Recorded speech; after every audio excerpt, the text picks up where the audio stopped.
time has come for us in the United States and the world to reconsider the Sixth Amendment to the Constitution.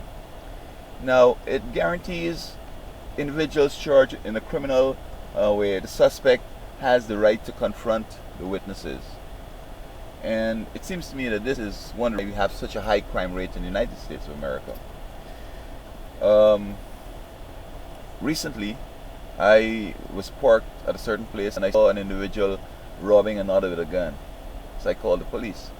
And I didn't expect that I would become a witness in this matter. But they came over, they kept calling me back my number and so on. They asked me for a statement, and then I'm the prime witness. The prosecutor says that you don't want to see this criminal walk in the streets, huh? Wouldn't you like to see him locked up? Well, man, what with my security now? Okay? Now, I don't think that I'm going to die like that. I mean, my whole life I've been living in dangerous situations. I've survived. I think God is protecting me, and I think He's going to see me through this. But I've pledged that I will see nothing more. I'm not going to keep going back to court to witness stuff and put myself at risk.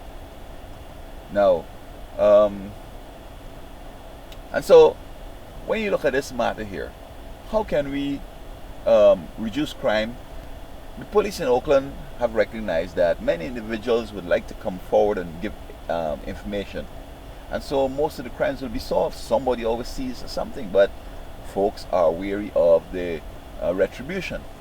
One guy belonged with an AK-47, and when you look at the dynamics of this confrontation, because it made it clear that Sixth Amendment in Acts of the Apostles, chapter 25, verse 15, Tertius Festus said has met the face and has given a chance to defend himself against the charges. Shaken back and so forth, and stone treaties and United States statutes and so on have made this right sort of enshrined. And it's also, while the suspect and the criminal has the right, the victim has no right.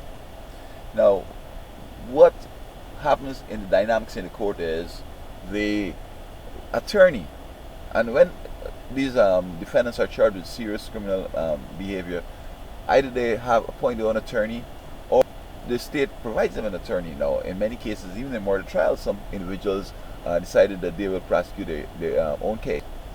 Notwithstanding, they would lose every time because it requires skill and training and the whole 9 yards. And when you're intimate and involved in a matter, it's always better to have somebody else represent you who would have a clear mind and who doesn't have a threat over them and the whole 9 yards. They have resources, etc. You're locked up and so on. So what we need to do here is this. Even when the suspect the accused wants to defend himself, the witnesses should be veiled. And the voice distorted so that you can't recognize who this person is. Because, I mean, you can ask all the questions you want, you can cross-examine the person. All we're doing is try to protect this person's identity so that you will not become another victim and sort of negate or destroy this, what we're trying to create, the solving the crimes, people coming forward and testifying and so on. And so, generally what could happen is that the jury and the defense attorney will meet without the suspect or the accused in another place or whatever and take the testimony. And again, the voice could be distorted because many people will call useful insults. You got to look at this. So you're not saying as an attorney because his attorney is going to come. Yeah, people are doing things now and just getting away with impunity, and the suspects or whatever, or the police. Let us look at the Constitution again, so protecting the rights of this is right now. What I understand is that the defense attorney will ask the witness's name, where he works, where his school, a whole bunch of demographics, which the witness, many people in the court who are his friends and a criminal just like him, will take cognizance and go and shoot the person, place or the person to death. Or when he comes out, he of himself could go and kill the person again. And so, what also could happen is that, just for example, say the witness goes out and boasts how he got a fellow convicted by testifying, and then word spread to the suspect and his friends, and he's killed. If it happens in a case before the trial was over, and before perhaps um, the testimony was used in court, the testimony should stand and it should be as fact. This is evidence that is not subject to cross examination and whittled down. This is it. This is what the person said. The person is dead mysteriously.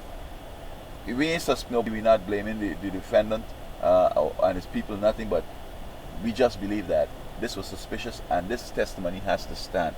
I think this would significantly reduce the incidence of crimes, and we'll have a significantly reduction in crime in our societies and cities and in our neighborhoods.